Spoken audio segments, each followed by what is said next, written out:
लेकिन हैंडराइटिंग खराब हो तो कॉपी चेक करने वाले का सारा मूड खराब हो जाता है। क्या कभी आपके साथ भी ऐसा हुआ है कि एग्जाम में बहुत अच्छा लिखने के बावजूद आपके नंबर कम आते हो? तो हो सकता है कि ऐसा आपकी गंदी हैंडराइटिंग की वजह से होता हो। एक रिसर्च में पता चला है कि जिन लोगों की हैंडराइटिंग अच्छी होती है उनका दिमाग काफी शांत और कूल होता है। इतना ही नहीं, वो लोग काफी इंटेलिजेंट भी होते हैं।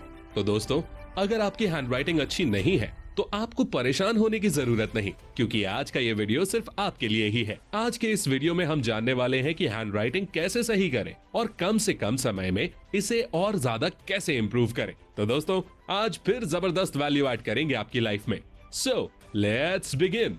दोस्तों, हैंडराइटिंग ठीक करने के बहुत सारे तरीके हो सकते हैं, लेकिन आज के इस वीडियो में हम कुछ ऐसे वैल्यूएबल और जेन्युइन तरीकों पर बात करेंगे जो बहुत ही प्रैक्टिकल है और इन्हें फॉलो करके आप आसानी से अपनी हैंडराइटिंग इंप्रूव कर सकते हैं।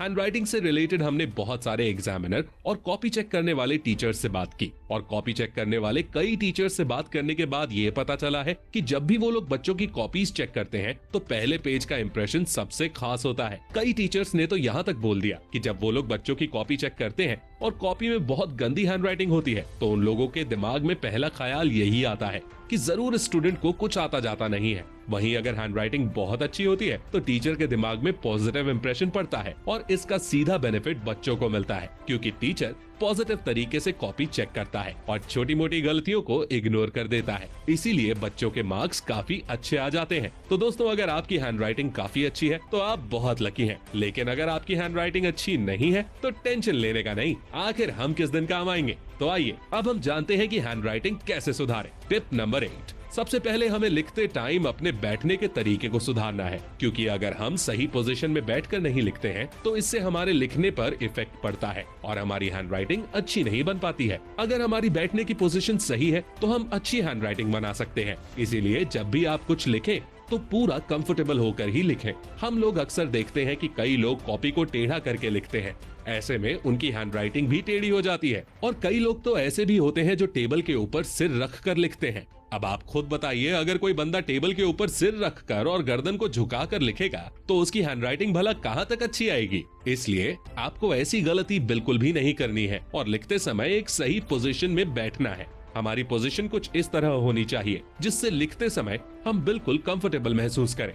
Tip number 7। हमारी हैंडराइटिंग कैसी होगी ये काफी हद तक इस बात पर डिपेंड करता है कि हम लिखते समय पेन को किस तरीके से पकड़ते हैं। जब हम पेन को कस के पकड़कर लिखते हैं तो इसके दो घाटे होते हैं। एक तो हमारा हाथ जल्दी दर्द करने लगता है और दूसरा, जब हम पेन को टाइट पकड़कर लिखते हैं तो हमारी लिखावट अगले पेज पर दिखने लगती है और फिर रायता फैल जाता है। इसलिए आप जब भी लिखो तो अपने पेन को बहुत ही कंफर्टेबल तरीके से पकड़ो ताकि इस पेज की राइटिंग अगले पेज पर ना दिखाई दे। Tip number 6।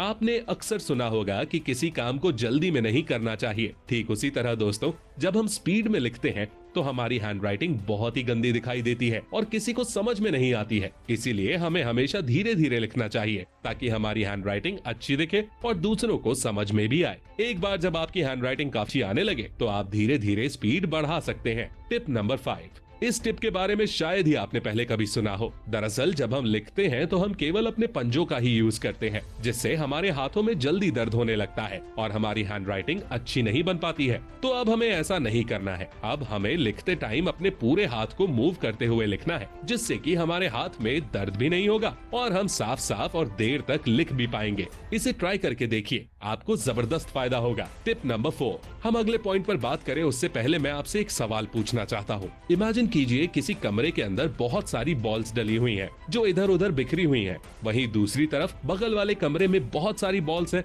जो बिल्कुल लाइन से रखी हुई हैं। अब आप खुद सोचिए, दोनों में से कौन सा कमरा देखने में अच्छा लगेगा? ऑफ कोर्स, जिस कमरे में बॉल्स को अच्छी तरह से सेट किया गया है वो कमरा देखने में ज्यादा अच्छा लगेगा। इसी तरह हमारी राइटिंग में भी होता है। अगर हम लिखते समय वर्ड्स के बीच एक जैसे गैप नहीं रखेंगे तो हमारी हैंडराइटिंग देखने में अच्छी नहीं लगेगी। लिखते टाइम हमें शब्दों के बीच में गैप देना है और कोशिश करनी है कि सभी शब्दों के बीच में समान गैप हो, जिससे हमारी हैंडराइटिंग साफ और अट्रैक्टिव दिखाई देगी। कई बार क्या होता है ना कि हम शब्दों के बीच बहुत कम गैप रखते हैं या फिर बहुत ज्यादा गैप रखते हैं, जिससे हैंडराइटिंग उतनी अट्रैक्टिव नहीं लगती। वहीं अगर हम सभी शब्दों के बीच एक निश्चित गैप रखेंगे तो हमारी हैंडराइटिंग काफी अट्रैक्टिव लगेगी। Tip number 3।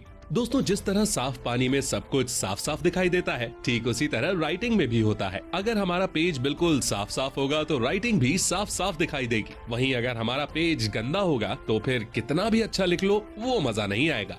अब आप इन दोनों हैंड राइटिंग को ही देख लीजिए। पहली हैंड राइटिंग में पेज काफी गंदा है, इसलिए राइटिंग अच्छी नहीं लग रही। लेकिन दूसरी हैंड राइटिंग में पेज बिल्कुल साफ सुथरा है, इसलिए हैंड राइटिंग काफी अट्रैक्टिव लग रही है। टिप नंबर 2, करत करत अभ्यास के जड़मती होत सुजान। ये कहावत तो आपने जरूर सुनी होगी। हमारी ये एडवाइस भी इसी कॉन्सेप्ट पर बेस्ड है, क्योंकि प्रैक्टिस करके ही हम किसी चीज को परफेक्ट कर सकते हैं। आपने भी कई बार देखा होगा कि जब आप काफी दिनों तक कुछ भी नहीं लिखते हैं तो आपकी हैंड राइटिंग बिगड़ जाती है और आपको लिखने में दिक्कत होती है। इसलिए रोज रोज कुछ न कुछ लिखते रहें। मेरे साथ भी सेम यही दिक्कत होती थी, इसीलिए पेपर शुरू होने के कुछ दिन पहले से ही मैं लिखने की प्रैक्टिस शुरू कर देता था और पेपर आते आते मेरा हाथ बिल्कुल एडजस्ट हो जाता था और मैं पेपर में बहुत अच्छा लिख पाता था। आप लोग भी इस फॉर्मूला को ट्राई कर सकते हैं। टिप नंबर 1, दोस्तों एक बात तो बिल्कुल पक्की है कि अगर बंदूक अच्छी होगी तो फायर भी अच्छा ही होगा, और अगर बंदूक अच्छी नहीं होगी तो फायरिंग भी अच्छी नहीं होगी। ठीक इसी तरह पेन के साथ भी होता है। अगर हमारा पेन अच्छी क्वालिटी और ब्रांडेड कंपनी का होगा तो हमें लिखने में कोई दिक्कत नहीं होगी।